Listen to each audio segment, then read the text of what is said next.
When I put out this album, I'm gonna go gold because the time is now. The time wasn't right then, you know what I'm saying? It was a little off time. The time is now. They beat the nigga so bad, he told us who did it. He told, it got back to the city that the guys that did it, it was like, yo, Big L did that. Every time I went to Harlem to see Big L that he was gonna fight, he thought he was fighting your size, like the biggest in the world. He's like this. Yeah. Big L was that guy. His bars could cut through steel like it was paper. His storytelling was on a whole different level. But here's the part people don't always bring up. Big L wasn't just rapping about the streets. He was in them. For real. He wasn't some studio rapper pretending to be tough. Nah, if you crossed Big L, it could get real fast. His name rang out heavy. Yo, this L is crazy, man. He was a big gambler. You know, Big L would gamble all the time, and, you know, he would fight like big. When the dude get locked up, he goes into jail, start calling me, yo, in here that just took y'all watch or something, you know. And got crazy on the dude in jail. They beat the so bad, he told us who did it. He told, it got back to the city that the guys that did it, it was like, yo, Big L did that. Not just in the booth, but in the streets too. Even some of the biggest legends still mention how he'd throw hands without thinking twice if it came to that. Even when the rap game started embracing him, he didn't fully step away from the street hustle. Harlem raised him, and that street code ran through his veins. He was tight with a crew called NFL. And no, not the football league. This was a real Harlem street set led by his big bro, Big Lee. Because of that bond, L found himself caught up in some wild scenes. Not just rumors, but real-life street drama. One of the craziest stories, his fallout with Mase. Yeah, that Mase. In 2024, Mase finally opened up about their rocky history during an episode of It Is What It Is. Both were Harlem natives and used to roll together back in the day in the same rap crew, Children of the Corn. That group was stacked with talent. Cameron, Bloodshed, and Herb McGruff were all part of that same come-up. The crew started linking in '93, but Big L was already making waves before that. His wordplay on mixtapes had the underground buzzing. And when he dropped his debut album, Lifestyles of the Poor and Dangerous in '95, boom, it was game on. The critics saluted him, and the streets, they embraced it like gospel. But in '96, Mase made a major pivot. He signed with Bad Boy Records and blew up almost overnight. Billboard hits, flashy videos, big money moves. Well, we got on, it was like LL, yeah, you know, he was a guy, he took us everywhere, the rap. And then when I got on, it was like the whole wave changed. It was like, this is what it looks like when a really get on. And that's when the vibe between him and Big L started getting strange. Mase himself spilled all the tea. Mase even threw out a wild claim. He said Big L started jacking his rhyme flow, especially the slick way he flipped syllables. That rubbed him the wrong way, big time. So he decided to confront L about it. But according to Mase, that convo turned into straight smoke. Things escalated fast. Big L didn't just brush off the critique, he fired back hard. Mase said L wasn't trying to hear anything negative. I using a few of my lyrics, like different compounds that I was using. That's when you make two words rap at the same time. So I checked the nigga. Not just words, syllables. Yes. Zero tolerance. And then L went full street mode and brought backup. Mase claims Big L called in none other than Fat Joe. Yeah, Bronx legend Fat Joe. From the DITC squad that L rocked with heavy. Mase broke it down like it just happened. I told L I'll knock you out. You know you, dude. He went and got Fat Joe on me. He got some Bronx dudes cause he couldn't find nobody else. And it didn't stop there. Mase said one night he was posted up in the tunnel, that iconic NYC club where everything went down. And boom, Fat Joe rolled up on him. No smiles, no small talk, just pure tension in the air. And I walked up 40th on 7th to 41st, and the Spanish just run out of nowhere like, yo, give it up, I'm gonna kill both of you. But the craziest part came later. Mase said he was back in Harlem, chilling with his childhood friend, God Sham God, the same guy who'd later coach in the NBA. They were just hanging on the block when out of nowhere. A robbery went down right in front of them. Mase said he kept his cool, moved slow, slipped off his watch and tossed it by a car tire like he knew the game. Then he took off running with Sham God, trying to get out of there fast. Lucky break. Cops were nearby and swooped in just in time to catch the guy who tried to rob them. Even crazier, the cops found the watch too. But what happened after that? Straight up madness. Mase said he started getting calls from people locked up with the same guy who tried to rob him. They beat the so bad, he told us who did it. He told, it got back to the city that the guys that did it, it was like, yo, Big L did that. And during a beatdown behind bars, that dude supposedly spilled everything. He claimed Big L set the whole thing up. That's what Mase heard, and he wasn't taking it lightly. Then Fat Joe stepped in and backed up parts of the story during an interview, but with his own twist. Joe said Big L came up to him at the tunnel looking real serious, like something major was going down. L come over to me, right? He like, yo, Crack, I need you. I said, yo, what's up? You know, Big L, my little brother. Yeah. I said, yo, L, what's up? Nah. I got to holler at these, this and this and that. Pulls up to Mason Bethel, man. Oh, man. And I'm standing with L. L told him he had beef and needed backup. No extra details. Since they were tight from the DITC family, Joe rolled in deep without even asking questions. But once they stepped inside that club, Joe said it hit him out of nowhere. The beef was with Mase. He was stunned. He had no clue he was walking into a personal Harlem drama that already had heat behind it. Joe just stood there, watching it pop off while L got more fired up, even shooting Joe a look like, "You just gonna stand there or what?" Joe didn't like that one bit. He said it felt like L dragged him into something he wasn't built for. And after that night, things definitely shifted. Joe knew Mase probably looked at him different, like that trust got snatched right out the air. Looking back, Joe said it was all messy, and he had no idea what he just stepped into. But Big L wasn't just dealing with street drama. There was quiet tension in the rap game, too. Word on the block was that there might have been some low-key rivalry between Big L and the notorious B.I.G. It never got labeled a full-on beef, but the energy? Yeah, it was off. Here's where it gets wild. Before Biggie ever popped off with Bad Boy, Diddy was actually eyeing Big L first. Back in the early 90s, while Diddy was still holding it down at Uptown Records, he was out scouting new talent, and Big L had his full attention. But by the time that interest got serious, it was too late. Big L had already locked in a deal with Columbia in '92, and that shot at working with Diddy vanished. Then Biggie came into the picture, not long after Diddy signed him, and once Bad Boy took off, Biggie became the face of the whole movement, straight to the top with platinum plaques and global spotlight. But check this, Big L and Biggie had more in common than just that big in their names. Big L, man, y'all niggas is wild. Yo, Jay, man, that Jay need to get up to Big L anytime here. Both of them were monsters on the mic, real lyrical threats who shook the New York rap scene, and there's another crazy connection. Both were tight with Jay-Z. Everybody remembers Jay and Biggie going toe-to-toe on Brooklyn's Finest, a straight-up classic. But people sometimes forget that Jay had serious history with Big L too. That legendary 1995 freestyle on the Stretch and Bobito show? Come on! Big L and Jay-Z went back and forth in one of the coldest radio sessions ever caught on tape. And to this day, heads still say Big L bodied that session. Now yeah, Biggie took the commercial route and turned into a household name, while Big L kept it raw and underground. But don't get it twisted, their paths did cross. Word is, Big L even opened up a few shows for Biggie on tour, so there was definitely some type of professional link between the two. But this is where things start getting a little shady. Around the same time Big L dropped his debut Lifestyles of the Poor and Dangerous in 1995, whispers of drama started to swirl. One of the standout joints off that album, MVP, with that smooth, catchy sample from DeBarge's Stay With Me. Now here's the twist. Not long after, Biggie released One More Chance. And boom! Same exact sample. Heads started connecting dots real quick.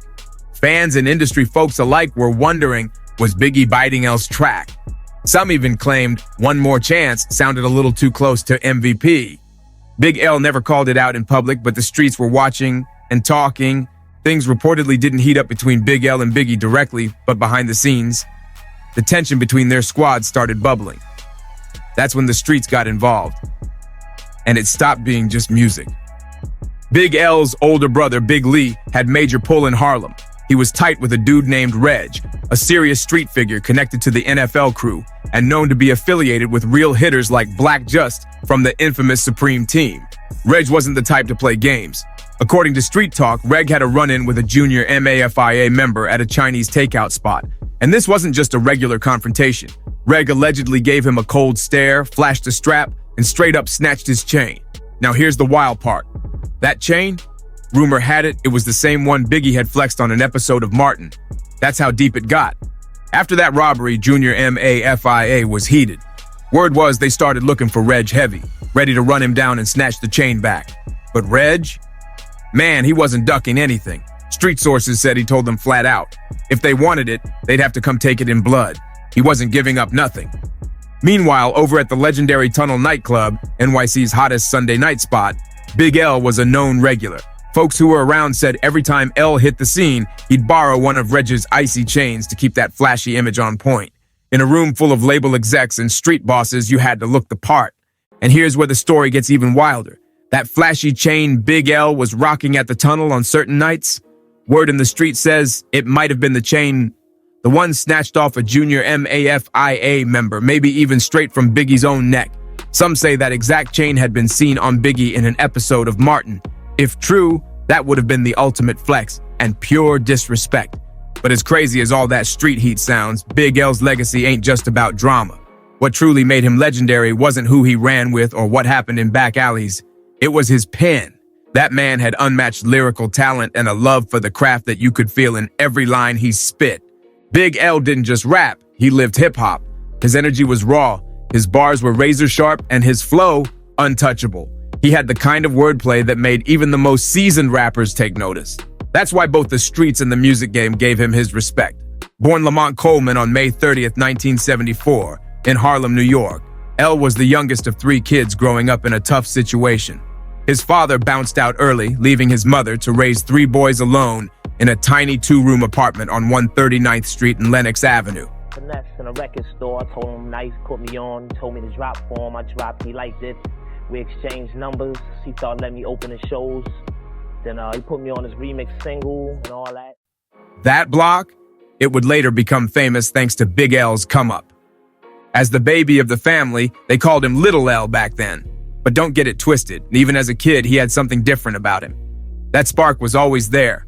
The turning point, his older brother Donald, known as Z, took him to see Run DMC live at the Beacon Theater. L was just 7 years old, but that show, it changed his life.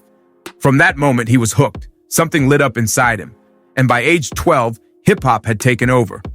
He was locked in, studying lyrics, soaking up mixtapes, and trading freestyles with anyone in the neighborhood who had bars. He didn't just want to be good, he wanted to be great. For Big L, this wasn't just a hobby or something to overtime. This was real love, real passion. By the time he was just 16, in 1990, he was already writing heavy-hitting rhymes and sharpening that lyrical blade, dead set on making his name known. Around that time, he teamed up with 2 homies, Doc Ream and Rodney, and they formed a short-lived rap crew called 3 the Hard Way. It didn't last long, but it was Big L's first real step into the game. Proof that he wasn't just dreaming about it, he was putting in work. L stayed locked in, grinding hard. But the folks around him, not always on the same page. When Rodney dipped out, they rebranded as 2 Hard Mothers, but that crew didn't make it either. Still, those early setbacks taught L something important. Stay hungry, push through, and never wait on anybody else to co-sign your dream. Then came the moment that changed everything, summer of 1990. That's when Big L met Lord Finesse, a respected name already bubbling in the underground as both a rapper and a producer. They crossed paths at a record store on 125th Street during an autograph signing. And L, he didn't play the background.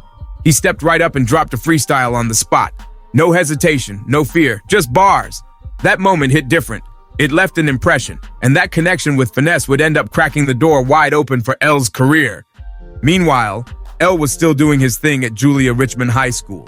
And he wasn't just coasting through classes, he was sharpening his bars everywhere. Folks around Harlem started to notice, whether it was hallway battles at school, spitting fire on street corners, lighting up house parties, or rocking the mic at block jams. Big L was putting on a show everywhere he touched. He was building a buzz before he ever had a deal. This was a kid from Harlem turning heads with nothing but raw skill and fearless delivery. In his final interview, Big L reflected on those early grind days and said, "In the beginning, all I ever saw me doing was battling everybody on the street corners, rhyming in the hallways, beating on the wall, rhyming to my friends. Every now and then, a house party grabbed the mic, a block party grabbed the mic. That was his foundation. Pure passion and hustle. By 1992, Big L wasn't just another Harlem kid with bars. He was making serious waves. He was already deep into recording demos, and those tracks would later lay the foundation for his legendary debut album. L was building his legacy brick by brick. Even before his first album dropped, he was out here moving like a star in the making. That same year, he made an appearance on Yo MTV Raps alongside his mentor Lord Finesse to promote Finesse's project Return of the Funky Man. That moment was huge. L finally had a camera on him, and he made it count. His first real break came when he jumped on the remix for Yes You May, the B-side to Lord Finesse's Party Over Here. That verse? Straight fire. And right after that, he landed a feature on Represent from Showbiz and AG's Runaway Slave album. Those features might have seemed small to the world, but for L, they were major moves, laying the groundwork for Harlem's takeover. By then, his pen game was straight up untouchable. That same year, he entered a massive freestyle battle thrown by Nubian Productions. Nearly 2,000 MCs showed up hungry. And guess who walked away with the crown? Big L. That win didn't just earn him respect, it confirmed what his block had been saying. L was dangerous with a mic. Then came the next big step. In 1993, Columbia Records saw the vision and signed him. It was go time. Not long after, he dropped his first promo single, Devil's Son. And that track was different. Dark, twisted, wild. L called it one of the first true horrorcore joints ever dropped. The vibe was heavy, inspired by his love for scary flicks and the raw realities of Harlem life. The record caught fire quick. People were either shocked or impressed. But Big L, he didn't want to be boxed into any one style. He made it clear. He wasn't just about horror rhymes. He had range. That same year, Big L decided it was time to build something bigger than just himself. He linked up with some of Harlem's rawest young spitters and formed a rap crew that would go down in history. Children of the Corn, aka COC. This wasn't just any group. This lineup was stacked with future stars. Cameron, back when he was Killer Cam. Mase, before the shiny suits. Bloodshed, and McGruff. Harlem was bubbling, and Big L was right in the center of all that heat. COC started making real noise in the underground. Their chemistry was wild, raw energy, street hunger, and bars for days. The streets were watching, and the buzz was building fast. But just when things were starting to take off, tragedy struck hard. In 1997, Bloodshed, Cameron's cousin and one of the group's Day One members, died in a car crash. That hit the whole crew heavy. It was a heartbreaking loss that slowed everything down. Still, Big L didn't stop grinding. Even before the group caught fire, L had been dropping gems. Back in '94, he dropped his second promo single, I Shoulda Used a Rubber, a wild, raw story packed with his signature street humor and razor-sharp punchlines. It was grimy, clever, and vintage L from top to bottom. Then came 1995, the year he finally dropped his debut album Lifestyles of the Poor and Dangerous.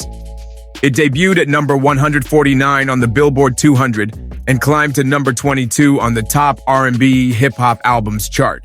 Not bad at all for an artist with no radio hits, no big budget, just pure bars and hustle. The project came loaded with heat. Tracks like Put It On and MVP even cracked the Billboard Hot Rap Tracks chart. The critics respected it, the streets embraced it, and the message was loud and clear. Big L was on a whole different level. His wordplay was sharp like a blade, his flow was smooth, and his punchlines, man, they hit like a truck. But behind the scenes, things weren't so smooth. Creative clashes with Columbia started boiling up. By 1996, they dropped him. L later admitted he felt totally out of place there, stuck in boardrooms with execs who didn't understand him or the streets he came from. They didn't know what to do with an artist like Big L, and that disconnect, it cost them big. But Big L wasn't the type to fold under pressure. In 1997, right after parting ways with Columbia, he went full throttle and started building his second studio album, The Big Picture. That same year, he officially joined the legendary Diggin' in the Crates crew, DITC, linking up with underground giants like OC, Lord Finesse, and Showbiz. It was a power move that showed he was still very much in the game. L started showing up in On The Go magazine and dropped heat like Dangerous with OC, a gritty collab that had heads talking. And in '98, he took things global, flying out to Europe as the opening act for OC's Jules tour. No major label behind him, no big machine, just raw talent and hustle pushing him across borders. At this point, Big L wasn't waiting on a cosign from anybody. He took control of his future and launched his own indie label. flamboyant entertainment. His mission? Real hip-hop, no filters, no cheesy radio hooks, no sugar-coated verses, and definitely no top 40 samples, just uncut bars straight from Harlem's concrete. And under flamboyant, he dropped one of the most legendary joints of his career, Ebonics. But this wasn't just another track, it was a whole language lesson wrapped in slick rhyme schemes. L broke down African-American vernacular English, line for line, with that clever Harlem twist only he could deliver. The Source even ranked it one of the top 5 indie singles of the year. That one track alone reminded the whole industry. Big L wasn't just nice, he was a lyrical problem. Genius-level wordplay, no gimmicks, all heart. His independent grind was catching serious attention too, and it didn't take long before Damon Dash from Rockefeller Records came calling. Dame saw the vision and wanted to bring L into the Rock family. Big L was definitely interested, but he wasn't coming solo. He made it clear, if he signed, he was bringing his whole team with him. He wasn't just chasing a solo deal. Big L was trying to elevate his whole crew. So in early 1999, talks kicked off to sign not just him, but Herb McGruff, C-Town, and even Jay-Z under one banner, a Harlem-powered collective called the Wolf Pack. It was all coming together. Big L was finally on the verge of blowing up big time and taking his people with him. But right when the next chapter was about to start, everything came crashing down. In February 1999, before any of those dreams could take shape, Big L's life was tragically cut short in the streets he repped so hard. A devastating loss, not just for Harlem, but for hip-hop as a whole.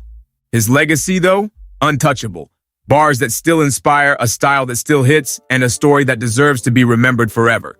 If you made it this far, hit that like, drop a comment, subscribe, and share this with someone who needs to know the real story behind one of the greatest MCs we lost too soon. See you on the next one.